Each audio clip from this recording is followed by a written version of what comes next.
လာပါလို့သူများဘွားနော်တာယာချက်ဘယ်ဘွားကကုသိုလ်ကံနေလဲနော်အားလည်းမကြရဲပါဘူးလို့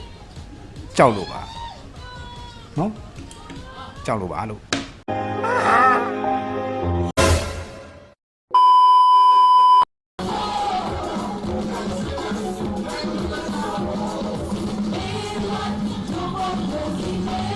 စားတော့မသေးဘူးနော်ကျောင်းနိုင်ငံကြီးကနေတိုင်းပျော်စရာကြီးဗျာနော်အဲ့တော့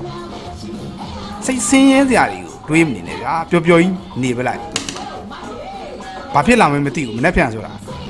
အဲ့တော့ဒီနေ့မှလှုပ်ချင်ရလှုပ်ပြီးတော့နော်သွားချင်ရသွားကြတော့ Yeah boy ပွဲစားတွေကြည့်လိုက်ဦးကျွန်တော်မြန်မာလူမျိုးတွေတွေ့လား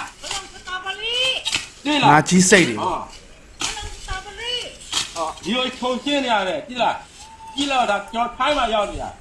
အသားရမဟုတ်ဘူးမလို့ချင်းထုံနေလိုက်ရှင်းနေရတယ်တွေ့လား ဘွားတွေကလွယ်ကူမနေဘူး တွေ့လား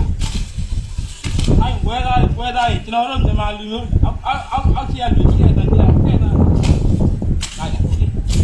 ပွဲသားတွေ ဒါတော့မြန်မာပြည်ကနေ MOU စနစ်နဲ့လာပြီးတော့350ကုန်ခံပြီးထိုင်းမှာကျွန်တော်တို့ရဲ့ရွှေမြန်မာတွေပေါ့နော်ဘဝတွေဘလောက်ခါလိုက်လေလှုပ်လဲလှုပ်ရကြတယ်စားလဲစားရကြတယ်ဗျာโอเค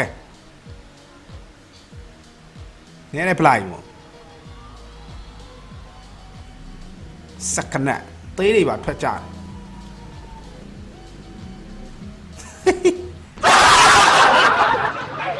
မစနဲ့ကွာငါငိုချင်းလာပြီ